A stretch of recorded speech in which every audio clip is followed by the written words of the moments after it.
Hello, my friends. Welcome back for more adventures on the I Would Camp That channel. I've got the lovely Miss Rita with me, and I'm not calling her the lovely Miss Rita just because she's sitting right here with me, and I don't want to get hit in the side of the head. But yeah, I've got the lovely Miss Rita with me. We've just been out in another part of northern Alberta, just bombing around, looking for a lot of like abandoned buildings and stuff. So expect to see some of that in our roadside find playlist. Where we live in Alberta now, they're a lot harder to find. So we kind of come out to a different part of Alberta where they're a little more plentiful. So we're getting a little later in the afternoon, starting to trundle into the evening time. Spring is on the way, but, still a lot of snow, a lot of muck, a lot of places that aren't accessible. We're going to make our way back to an area that we were in, I think almost 2 years ago, and maybe see what we can find for camping prospects there, and maybe even for some abandoned beauties as well, since we're planning to go out and hunt for more of those tomorrow.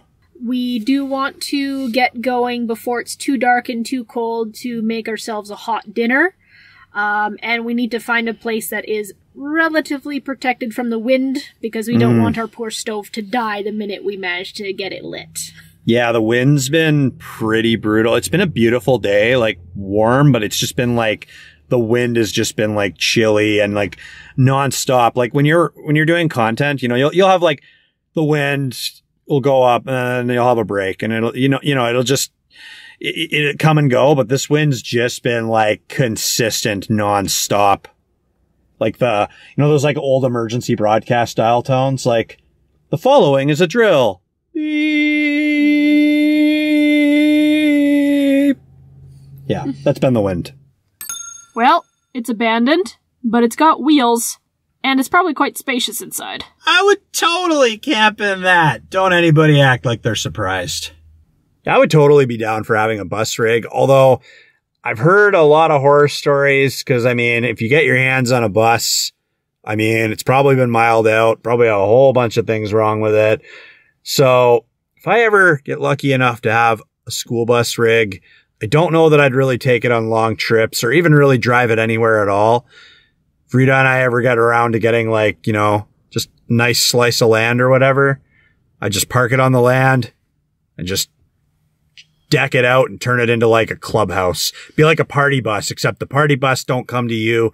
You got to come to the bus, because the bus just stays on the land. My dad actually had a bus along with his friend, but like you, they just parked it, and they basically used it as just a hunting lodge. It never moved again until the boys never went back to it for a couple years, and they put a cut line through.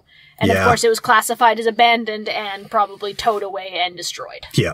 Nobody would use this. That's stupid. Well, this one has weeds growing up through the engine block, so this one specifically, yes, that would be stupid. Yeah. We're going to continue on and hopefully find a place to camp.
That was pretty soupy coming in. Yeah, the meltwater from the snow is making this place very muddy. Oh yeah. Yeah, no, I think we're definitely better off parking on top of the snow. It's packed in with some ice, so yeah, definitely better off. Well, hey, at least we've got a little shelter we can use. Oh yeah. Yeah, I don't think this is one of those ones that has a wood stove in it, eh?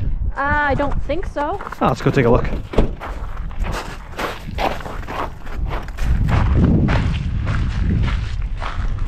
No, don't look like it. Oh.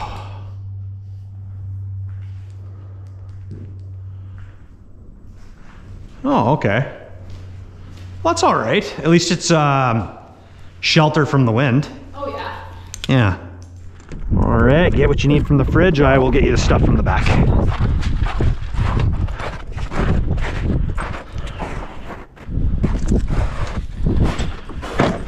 Okay.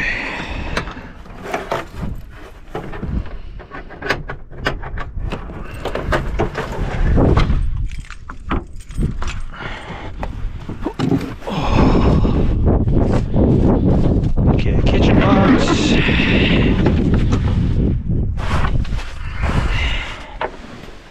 And the stove.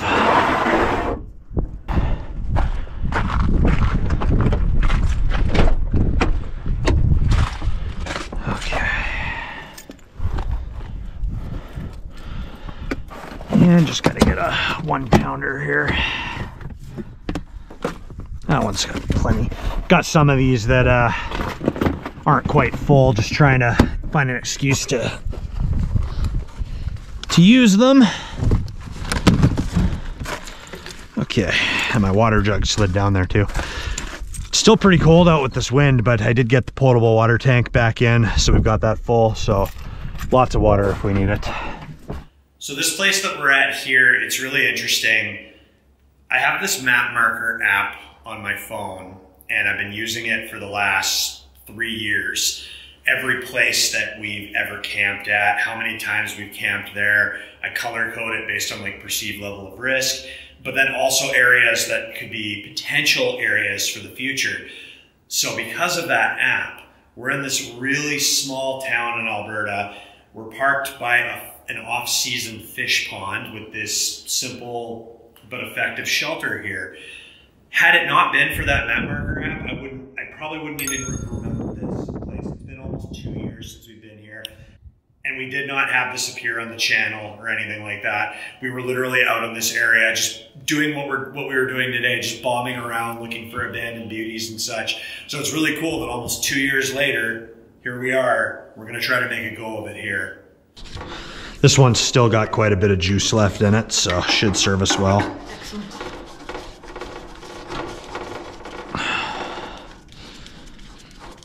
So I know you take pride in your prime meal prepping skills. So what do you have planned for tonight, babe? Okay, so it's not exactly a 3-course meal, because I'm not just planning for our nutrition and our tastiness levels, I'm also planning around how much dishes do we have to do. So I have prepared at home this bag of steak chunks that have been marinating in garlic and taco spice and a little bit of oil from the garlic. You can't see it, but I'm drooling right now. So this has been marinating overnight. I'm basically just gonna fry these up in some butter, and we're gonna have this along with some tasty, healthy, fresh mini peppers. And that should be, you know, nutritious and delicious. And Dustin, we're gonna eat out of the same pan. Just basically each of us has a fork and we eat out of the pan. Okay. Less dishes to do, because as soon as your hands get wet in the dishwasher, it's miserable cold. Okay. While you're getting that ready, just because, I mean, I'd just be hovering over your shoulder. Do you mind if I'm just gonna go to the sleep space just because I want to show everybody a couple of things in the sleep space quick. Cool. The sleeping blankets, I just folded up into squares and kind of stacked them. Okay. So you can just kind of use those as a way to sit, and they're not in your way while you're recording. Well, I'm in the sleep space. There's a beauty of a sunset in the distance there. Beautiful to look at, but that temperature is gonna drop. All right, just want to check something quick. Oh, good. Good. Okay. So in my last video that I did, I mentioned that we put these baskets in as kind of a dual purpose. to have some things that we want to have on hand, you know, things I might want to grab immediately in the morning or be able to grab when we're back here just chilling out, getting ready for bed, and also to help prevent the bed from moving. Now, I noticed when I was looking at these baskets and doing my last video, like they weren't really even, kind of sinking because there's a lot of space for them to fall in there. So what I did to combat that is we got a couple of emergency blankets. You can kind of see just down there. So always good to have extra blankets on hand. You never know when you're going to need them.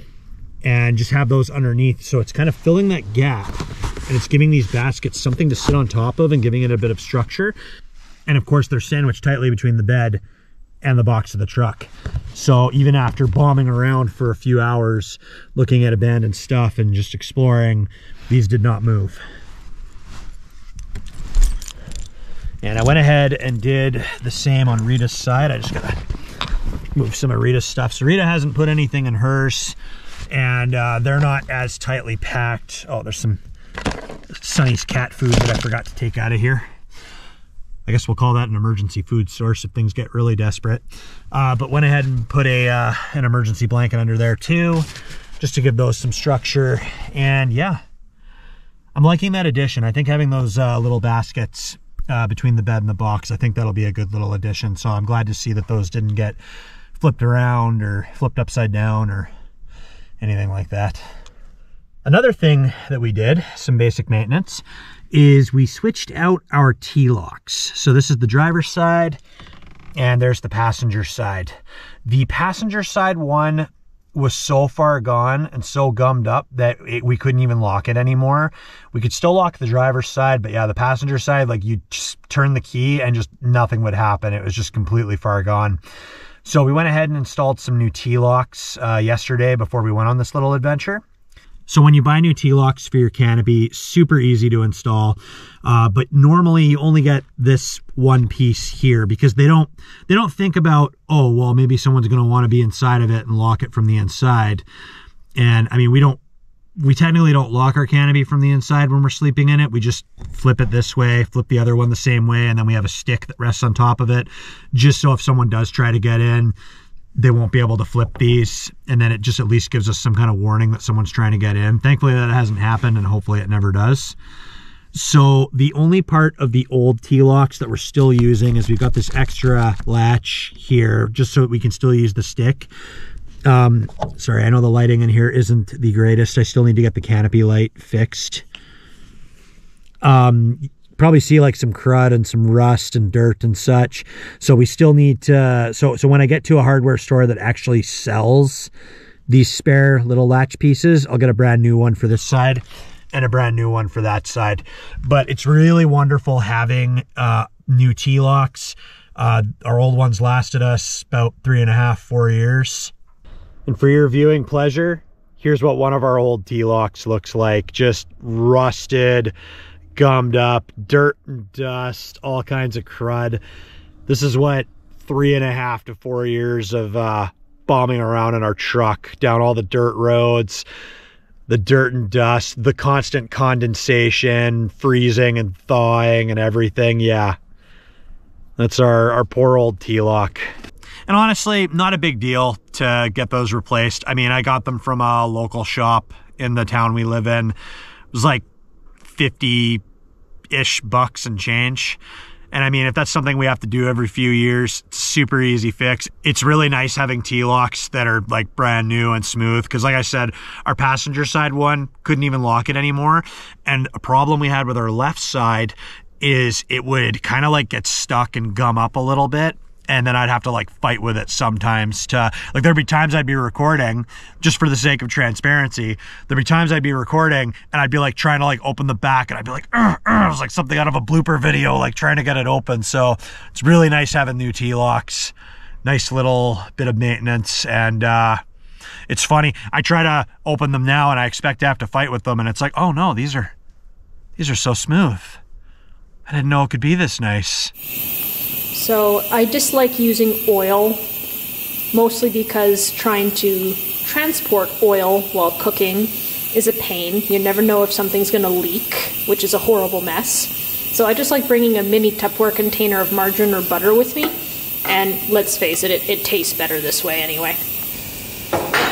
Okay, now that we've got the butter foaming hot, we're just gonna dump our marinated steak chunks in there.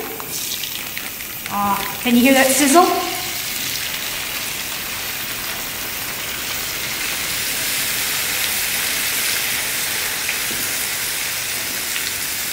I probably overcrowded the pan.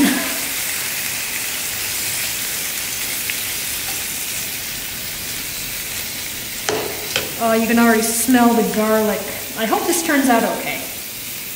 I really do like cooking, not just camping, but at home. I really like finding recipes that kind of really inspire outdoor activities, like not just fancy versions of hot dogs, but different things to do that are more camping related than at home. And I also really like incorporating recipes from home and seeing if I can do them out here. Now, yes, I'm still technically cooking over a stove, but I'm still limited in terms of space and what I can do, and of course the size of the pots and pans I have. So I'm gonna try to get these going with a little sear on them, and then we're gonna cook them low and slow, and hopefully we'll have some nice tender steak chunks to eat along with some fresh vegetables.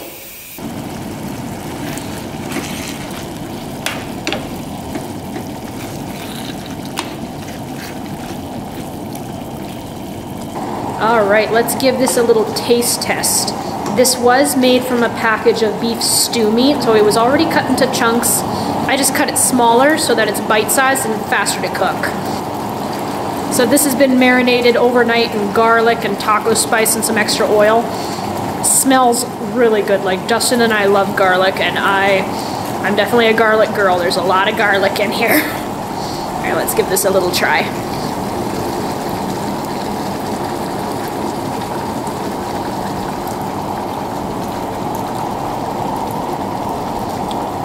Oh yeah, that's a lot of garlic.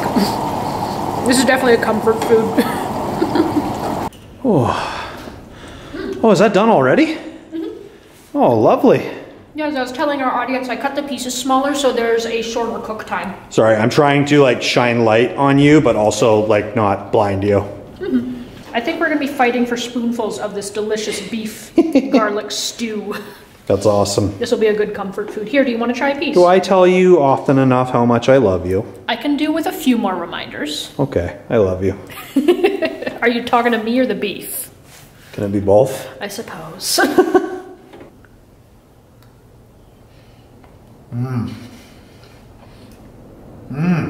Oh yeah. That's really good. Yeah? Yeah, I can definitely taste the garlic. Garlic is not something you measure by how many cloves, you measure it with your heart. That's a cause I can get on board with. And if you really like it, there's another bag marinating another overnight back at home. The light has gone and the temperature has dropped. Funny, on the weather app, it says it's -1 degree Celsius, but the wind's died down a bit, but there's still a hint of it in the air, and it's that wind chill today has just been really harsh. So it's nice to be back in the sleep space and getting bundled up in the sleeping bag, eh, babe? Oh, yeah. We took the red blanket out, so there's actually some breathing room in here, but no worries. We have a bunch of, like, regular blankets to wrap around us. I have one wrapped around my shoulders right now since I'm not in the sleeping bag. I have some slipper socks on, fleece-lined ones, so even though I switched to pajamas rather than sleeping in sweatpants, I'm sure I'll be okay. Yeah, I'm on pair of socks number 3 now. The feel of putting nice fresh socks on, especially wool socks in this weather, is fantastic. With me being type 2 diabetic, I especially have to take really good care of my feet. So the plan for tomorrow, so we're camping by this vacant off-season fish pond. The plan for tomorrow, we're going to be going out and exploring some back roads. We've got a bunch of abandoned beauties, some of which we actually marked from when we were out in this area 2 years ago, but never got to go to them just due to time constraints. So it'll be cool to see if we can go and visit some of those. We found some new ones while we were driving to camp here today, so we made note of those. And there's other roads to explore too. We're going to have all day tomorrow. So be sure, obviously this video is going in the camping playlist. So a lot of those videos will probably be going in our roadside find playlist. So definitely look forward to some more abandoned beauties. So excited to be back out in this part of Alberta where there's just so many of them. Hopefully everything's good and we stay safe and nobody dies. And that's always the goal. Don't die. Not good. Don't die. Is there a certain order that we shouldn't die in? Dibs. I feel like this is a trap question and I'm not answering it because I feel like no matter how I answer it, it's going to be wrong. Remember, you don't need to outrun the bear. You just have to outrun your camp partner. Okay, well, we're going to get settled in here. We are kind of sort of technically stealth camping. So, I mean, I haven't seen a single vehicle go by, but just keep the light down and not attract a lot of attention. But we will follow up with you folks in the morning, figure out some breakfast, and then we will get back on the road for more adventure. Good morning, everyone. Just getting ready to get on the road. We're just going to do breakfast on the road. Okay, fridge is still on. And it's pretty cold outside, so, you know, the fridge don't feel too different than how it feels outside, so that's got to be a good thing.